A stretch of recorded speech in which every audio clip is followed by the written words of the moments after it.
All right, let's talk a little politics now. First up, liberal-leaning union-led working families party, try saying that 5 times. They have picked their nominee for governor, and Andrew, after all, the strum and drang wasn't too radical. No, Richard, really wasn't. After months of complaints about the policies of Andrew Cuomo, this weekend the WFP nominated for governor Andrew Cuomo for some at the convention this weekend. This was a hold your nose nomination. It came to it thanks to a backroom deal. In the deal, Cuomo agreed to fight for Democratic control of the state Senate and to seek to unseat the breakaway independent Democratic conference. Cuomo and unions putting up to $10 million towards that end, or at least pledging to. And a Cuomo focused on 3 issues: campaign finance reform, raising the minimum wage, and the DREAM Act for the children of undocumented workers. Senate Republicans already scoffing at the deal, saying, let's see what Cuomo does, not what he says. Mayor Bill de Blasio paved the way for the deal and is already looking for primary challengers for Bronx and Westchester State Senator Jeff Klein, who is the head of the breakaway IDC. And just to say this name again, Fordham law professor Zephyr Teachout, who lost the convention vote to Cuomo by a 59-41 margin, says she may still run, threatening to challenge Cuomo in a late Democratic primary. She's not happy with the actions Cuomo takes following the convention because of the convoluted and, frankly, stupid way that New York parties run their primaries and how they're all set up. She could actually still do that if she can get enough signatures. So, you know, it's funny, Dom, winners and losers out of this deal. You can argue that de Blasio was the broker, but you're hearing Republicans saying, time out. This governor promises certain things here. We feel betrayed by this governor. Then you got the lefties, in the party saying, you know what, we don't like this. We're holding our nose, but he made a deal to us. Let's see if he keeps to his word. Seems for the first time, this governor could be in a little bit of a box if he's not careful. I don't know about that. I see Governor Cuomo as not the sole winner, as the winner, but I also see the Working Families Party as the winner. Let's talk about the Working Families Parties first. The bottom line, it doesn't matter what their issues are. If the party's not around, you can't argue for those issues. And so the bottom line, by going with Cuomo, they will get their 50,000 votes. They will keep their spot on the ballot. They will remain. Just real quick, explain to the audience what would have happened if they did run and didn't get a magic number. Well, if they did not go with Cuomo and their candidate at the top of the ticket didn't get 50,000 votes, you're knocked down on the ballot, and I believe you're gone as a party. And so thus, you're not here anymore. We actually saw that happen with the Independence Party under Ray Harding in the past. And so it's a win for Cuomo because anyone that knows this governor knows there was no way that this party was going to do anything else. If he threatened to have the Attorney General and the Comptroller take their backing, their line away from this Working Families Party, and he did that in public, imagine what he did that we don't know about yet. If he did that in public, saying, okay, you're not going to back me, I'm going to make the other Democrats back away, and you're not going to get your 50,000 votes. Imagine what he did in private. So there was no doubt he was going to get this nomination in my mind. One more point. What did Cuomo give up to get this nomination? We don't know. He gave up nothing. Well, I think he gave up Jeff Klein. He made Jeff Klein doesn't seem like he's got as much friends in, in the executive office. He made promises that, hey, I'm going to support this and I'm going to do. He hasn't done anything. He hasn't given up anything yet. We'll see if he actually follows through with it, but it's cost him nothing. But can I say, I really have such a problem with the allowance of these candidates on multi-lines. To me, the losers are the New York voters who go in there and you don't know what does the Independence Party stand for. Anything? At least the Working Families Party, they have a platform, but now you've got a candidate on both lines. I think if you are a party, you should have to put up a candidate who represents your true issues, your feelings, instead of selling your votes to the highest bidder. It is such a problem. You want to talk about a catastrophe. And how does he still go out there and say he's for clean government? I don't get it. I mean, I understand he's in a box. You got to get the line, and we've seen Astorino get the conservative line, but I think it's Jeannie, a real problem. You're going to like this next one because it's all about Jeannie Zaino. Oh, I love it, Richard. I love it. We talk about the impact of money in politics, but our friend Jeannie has gone even further when it comes to how much the price of winning is. Been crunching the numbers. The all-time champ was none other than Michael Bloomberg. In 2009, Jeannie reported he spent more than $108 million in his mayoral campaign, which he won with 585,000 votes. Crunch the numbers, $185 for every vote. Of course, 2014, a midterm election season, which means fewer voters. Primary elections don't often generate as much interest. But in the 2014 primaries just so far, Jeannie estimates the average cost per vote has been more than $30 for every vote, with Arkansas, of all places, being the most expensive and Oregon being the least. And the net result of all the spending? Voter turnout still stuck around 25%. You know, I always thought if these guys just said, all right, everybody show up, I'll give you $185 here, it'll be a nice little manila envelope, just show up in November and do your thing, right? They get 100% of the turnout, right? Yeah.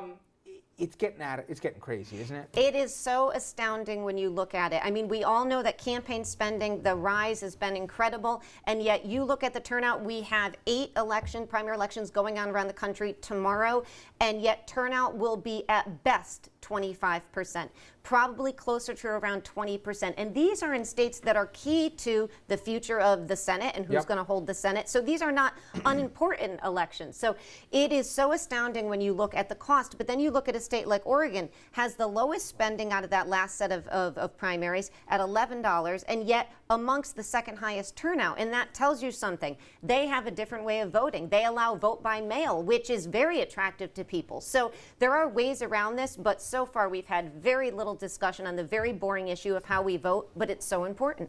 And now you bring in all the third-party money that's getting thrown into this, Dominic. But let's be honest, we've been around campaigns for long. They spend money stupid. You know, they waste money on stuff that will not generate any voter interest, let alone turnout here. And at the end, they can't tell you what it's for. There's smarter ways. We've seen some brilliant campaigns. There's smarter ways to motivate somebody to actually vote and hopefully vote for you. Well, what's interesting, I just want to make a point about Bloomberg.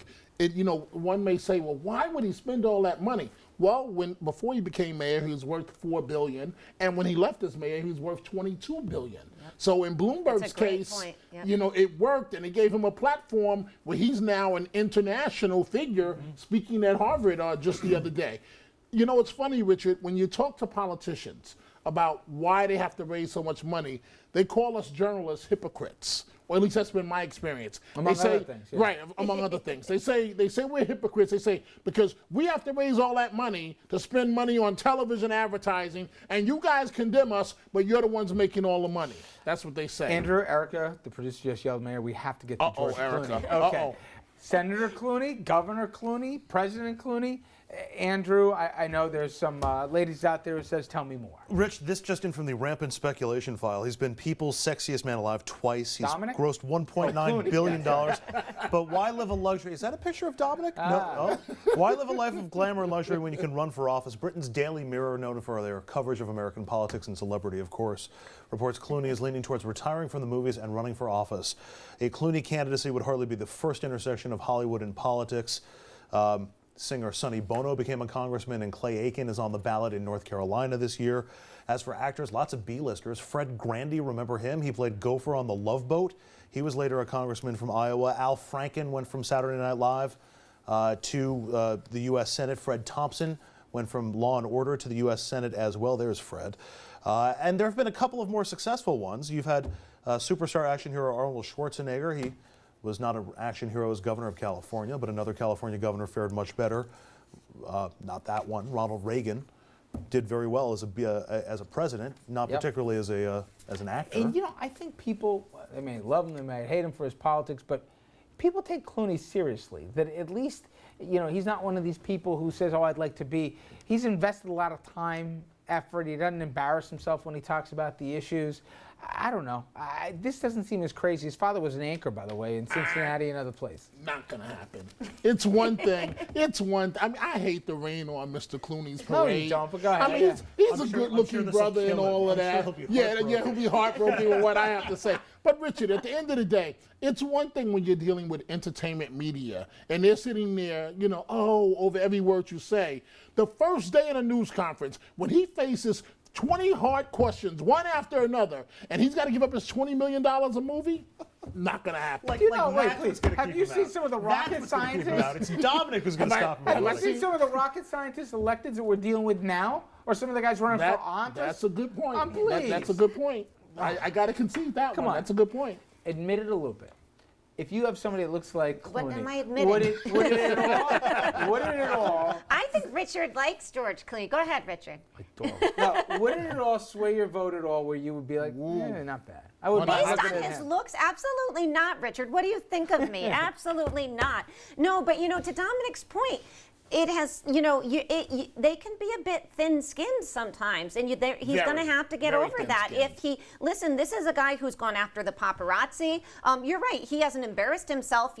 We had, Alec Baldwin thinking about running for New York City mayor not long ago, but now that's, never going to happen because he can't ride a bike straight or something. But, he's have to be less thin-skinned, I think. But I think this marriage is a sure sign that it's going to happen. What? Really? Yes. Why? Weight loss Why? and marriage, two sure signs that people are running for office. Don't you know anything, Andrew?